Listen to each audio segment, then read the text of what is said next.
నిమిషం రాకేష్ గారు, కేకే గారు, రఫీ గారు మీరేదో రియాక్ట్ అవుతున్నారు. ఈ సినిమా ఇండస్ట్రీ తరలిపోతే మీకు ఏం నొప్పి అవుతుంది? ఏమైనా పెట్టుబడులు పెట్టున్నారా నాయకులు? చెప్తా, నాకు నొప్పి చెప్తా, నాకేం నొప్పి అవుతుందో చెప్తా. ఇక విను, నువ్వు ఇక నాకు మాట్లాడి. ఒక్క నిమిషం రాకేష్ గారు, ఇప్పుడు నాకు ఏం నొప్పి అవుతుందో విను, ఇక చెప్తా. నొప్పి ఏంటంటే వినండి ఫస్ట్. ఇప్పుడు నేను చెప్తా సినిమా ఇండస్ట్రీ గురించి, మీరు చెప్పినారు కాబట్టి.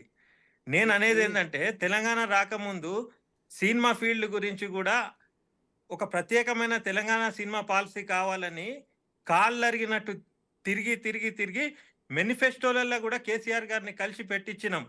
ఆ తర్వాత సినిమా ఇండస్ట్రీ రఫీ గారు తెలంగాణ ఉద్యమ సమయంలో సినిమా ఇండస్ట్రీ తరలిపోవాలని షూటింగ్ల మీద దాడులు జరిగినాయా? షూటింగ్ల మీద దాడులు జరిగినాయి. షూటింగ్ల మీద దాడులు ఎందుకు చేశారు? రఫీ ఇక్కడి నుంచి సినిమా ఇండస్ట్రీ పోవాలని దాడులు చేశారా? ప్రభుత్వంలో దాడులు చేశారు కదా, ఆనాడు దాడులు చేశారు కదా.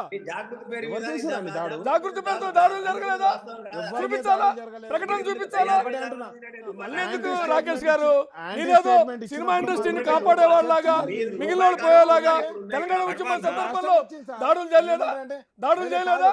సినిమా ఇండస్ట్రీ పోవాలని దాడులు చేశారా, ఉండాలని దాడులు చేశారా? రఫీ గారికి తెలుసు అదంతా. రఫీ గారు కూడా ఉన్నాడు దాడులు చేసిన దాంట్లో విమర్శించిన దాంట్లో రఫీ గారు కూడా ఉన్నాడు. రఫీ గారు మీరేదో పెద్ద అది ఇక్కడ కాపాడాలన్నట్టు, వేరే వాళ్ళ ఇండస్ట్రీ అంతా తరలిపోవాలన్నట్టు, ఎందుకు ఆ మాటలు అవసరమా? రఫీ గారు జాగృతి పిలుపు మేరకే 2 సినిమాలు పెద్ద ఆపినప్పుడు సోమాజిగూడ ప్రెస్ క్లబ్ లా ప్రెస్ మీట్లు పెట్టి మరీ చెప్పినాం, సినిమా ఇండస్ట్రీ మాకు అవసరం లేదు కూడా అన్నాం. మన దగ్గర కళా సంపదకు కొదవలేదని చెప్పినాం. తెలంగాణ వచ్చినాక మన సినిమాలు మనం తీసుకుంటామన్నాం. ఎక్కడ పోయినాయి ఆ వాగ్దానాలు? ఇవాళ నీకు ప్రేమ ఎందుకు వస్తుంది? వాళ్ళ మీద మాకు కోపం లేదు. ప్రత్యేక తెలంగాణ సినిమా పాలసీ ఎందుకు తేలే? 10 ఏళ్ళు తెలంగాణ కళాకారులు అట్లనే ఉన్నారు. చెప్పనివ్వండి రాకేష్ గారు, చెప్పనివ్వండి. పాపం ఆయన బాధితుడిగా చెప్పనివ్వండి. ఇప్పుడు ఎంఎన్సీస్, కంప్యూటర్ ఇండస్ట్రీ అన్ని ఎట్లా వస్తున్నాయి? సాఫ్ట్వేర్ ఇండస్ట్రీస్ అట్లా హాలీవుడ్ నుంచి వస్తాయి, మొత్తం దేశంలోకి వెళ్ళి కూడా వస్తాయి. ఈ 4 పోతారా ఉంటారా? ఈ బ్లాక్ మెయిలింగ్ అవసరం లేదు. ఎక్కడ ఉండేటోడు అక్కడనే ఉంటాడు. హైదరాబాద్ వాతావరణం అట్లాంటిది, ఇక్కడ ఉన్న వనరులు అట్లాంటిది. నువ్వు నూకినా ఎవడు పోరు.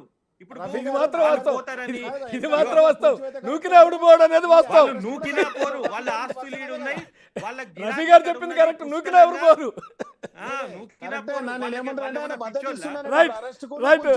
రైట్ గౌరీ గారు లాస్ట్ కామెంట్. ఒక్క నిమిషం, అయిపోయిందా రఫీ గారు? అయిపోయిందా? 55 అయింది. ఏమైనా కామెంట్ చేస్తే క్లోజ్ చేయండి, 30 seconds. శ్రీనివాస్ గారు ఒక మాట నేను చెప్తా. అల్లు అర్జున్ గారి అరెస్టుకు నాకు సంబంధం లేదు. నాకు ఆయనను అరెస్ట్ చేయాలని నేను వాదిస్తలేను. నా పాయింట్ ఒకటే, సెలబ్రిటీలు నేషనల్ అవార్డు వచ్చిన వాళ్ళను అరెస్ట్ చేసుడు అనే దాంట్లో ఒక నేత చెప్పే మాట కాదు అది. గరీబోళ్ళ గురించి, గరీబోళ్ళు పెద్దోళ్ళు అందరు సేమ్ అనే ధోరణి రావాలి. ఆ సజెషన్ ఇవ్వడానికే నేను ఇప్పుడు లైన్లోకి వచ్చిన. తర్వాత సినిమా ఫీల్డ్ గురించి ఫైనల్ గా చెప్తున్నా. తెలంగాణ సినిమా పాలసీ ఎందుకు రాలే? అప్పుడు మాట ఎందుకు ఇచ్చింది కేసీఆర్? నెరవేర్చలే. రేవంత్ రెడ్డితోని నువ్వు రాసి పెట్టుకో. ఇవాళ రేవంత్ రెడ్డితో మాట్లాడి తెలంగాణ సినిమా పాలసీ తేకుంటే నా పేరే మార్చును. గౌరీ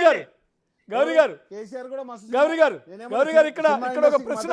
రైట్ రాకేష్ గారు, టైం అయిపోయింది. గౌరీ గారు ఇక్కడ ఒక ప్రశ్న, అంటే